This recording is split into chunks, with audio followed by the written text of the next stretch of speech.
everyone. My name is Jodi Flynn. I am the founder of Women Taking the Lead. I coach type A, entrepreneurial, ambitious women how to go big and how to do it while keeping their sanity and their personal life as well.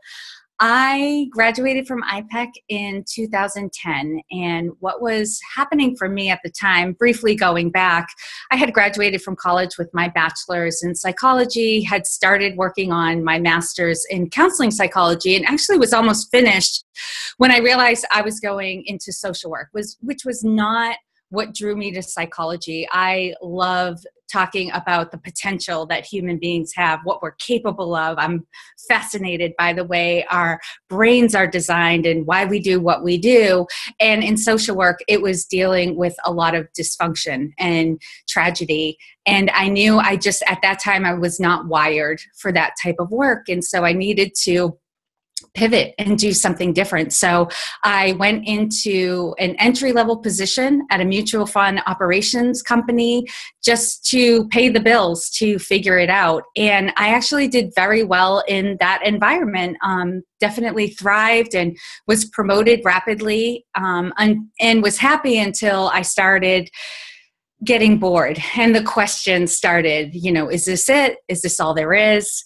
And I started feeling like I could have the success I had in the corporate environment, doing something different, being out in the world. And that's when I actually started to meet coaches and interact with them and talk with them about the work that they do.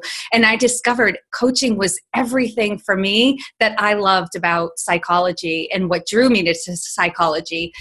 And I got stuck for a little while because I didn't know how to be a business owner. I did not consider myself entrepreneurial, but going through 2 acquisitions was the kick of the butt that I needed, and I made the leap. And at that point, 2 weeks after I found out my job was going to be outsourced, I was sitting in module 1 and never looked back. Like that weekend for me solidified, this is it. This is what I'm meant to be doing. This is the answer to the question. Is this all there is? It was no, there's so much more, and coaching was it for me. My secret ingredient as a coach is something I'm constantly cultivating, and I think we're all cultivating as coaches, is being present, having a presence. And it was something that a potential client had pointed out to me, something that I was hearing from people out in the world and from my clients was what they really got from me was confidence and a belief in themselves. They felt like when they worked with me, when they talked with me, all of a sudden they felt like anything was possible. And when I was chatting with a potential client and sharing this with her, I said to her, I don't know what it is I do. I'm just Jodi being Jodi, and this is what happens. And what an insightful woman this was. She said to me, it's your presence. She's like, when I talk with you, you're so focused on me. You're so present and listening to what I say that I feel worthy of your attention, and I suddenly feel confident. And it was such an insight and an aha moment. And I now am, it was something I was always doing before, and something as a coach we're always working on how to keep distractions out of the conversation, how to give our full attention over to clients. But now it's something that I just hold as highly valuable, and I know you do as well. So my secret formula is I don't give up. And actually, when I do speaking engagements, this is something I often put in my bio that, one of my secrets to success is my tenacity. And I remember growing up, it was not called tenacity. It was called stubbornness. My mother, my dad would constantly say, you are stubborn, and they are stubborn too. So I definitely tell them I get it from them.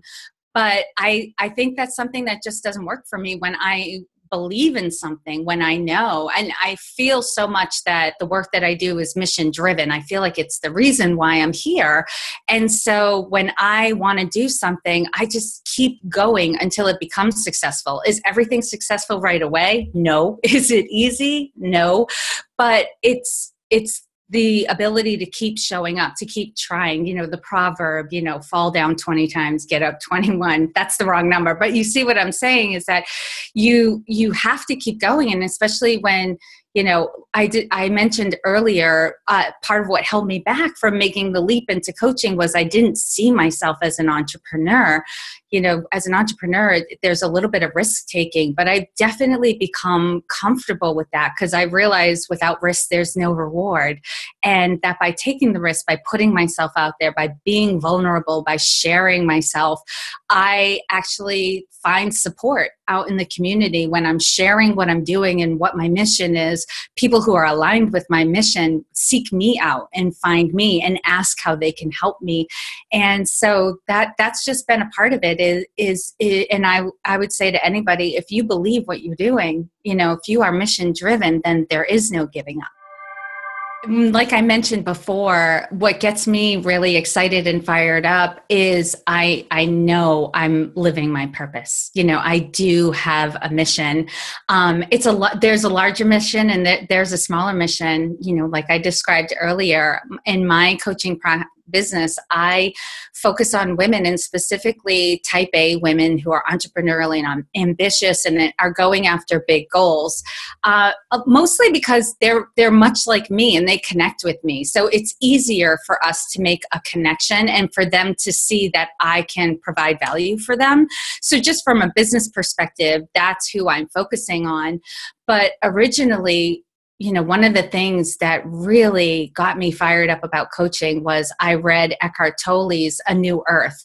And just from the beginning of the book, before he even got started, he described the evolution of flowers. And it was an analogy to the awakening of human consciousness. And I had a visceral reaction reading that part of the book. I felt like my body was on fire and I realized this is what I'm here to do. I think we've all felt something, a movement. There's a change going on that as human beings, we are evolving. We are becoming more highly conscious. And I realized that that's what I was here to do. I was here to help move that along and to wake up more people to just how awesome they are, and they'll do that when they have self-awareness. So my big mission is I'm here to help people be more self-aware and to choose the life that they want to live. And within my business, I'm focusing on women, though I have had several men say to me, hey, I've read your book. I listen to your podcast. I get a lot out of what you're doing. This is for me too. And it's true. It is for them. But as business owners, we do have to be tactical and strategic in how we market ourselves. But all of it is serving the bigger mission. And that's what gets me out of bed in the morning. The mantra I have goes back to, my winning formula, which is I don't give up. And part of the reason why I don't give up is because of this mantra.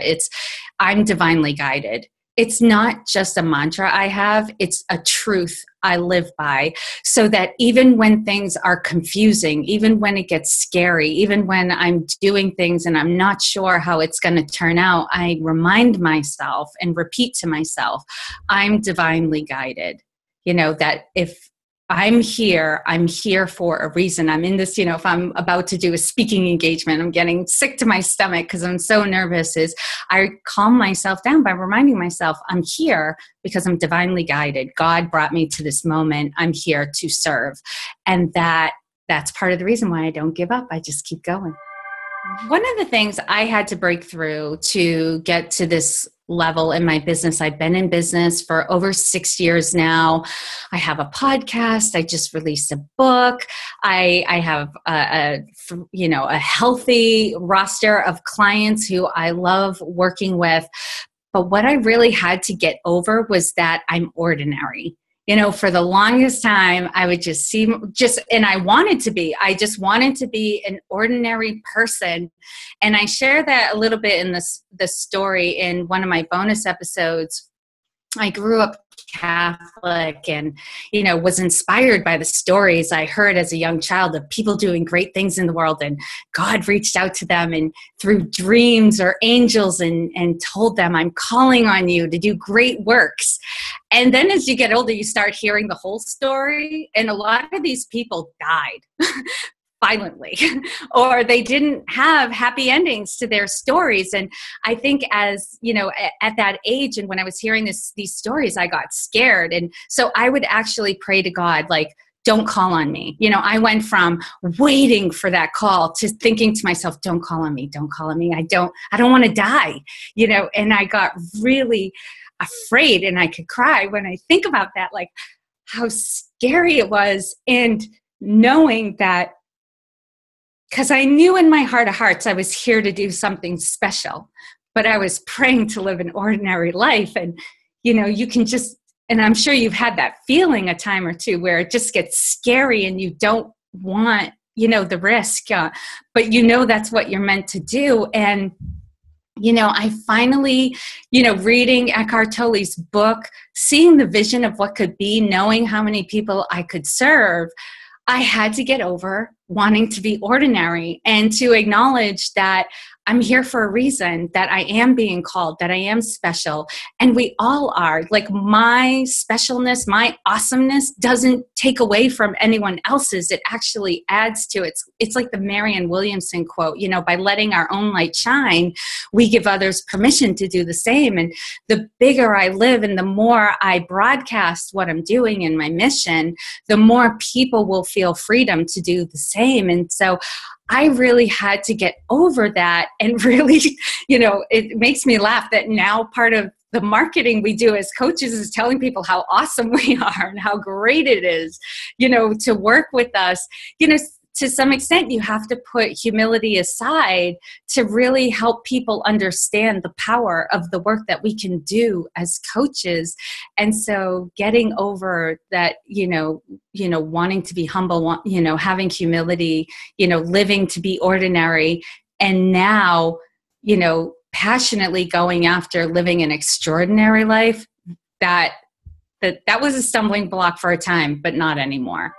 The most valuable lesson I learned probably came within the first year or two of being a coach, that while learning advanced coaching skills is really good, and we really need to do that to have more versatility with our clients, and so we can meet the needs of different personalities, and or maybe people who are just struggling and, you know, need additional help. It's great to have those advanced skills, and we should work towards them. But the most powerful coaching skills we have are the ones we've learned on day one. It's, you know, just powerfully listening to the other person, being curious, acknowledging and validating them, and asking those empowering questions. If you can do those fundamental skills, you're a good coach. Right. And so everything else is just icing on the cake. It just decorates the cake and makes it pretty, makes it versatile. But don't forget that the things you learned first are the most powerful things you need as a coach.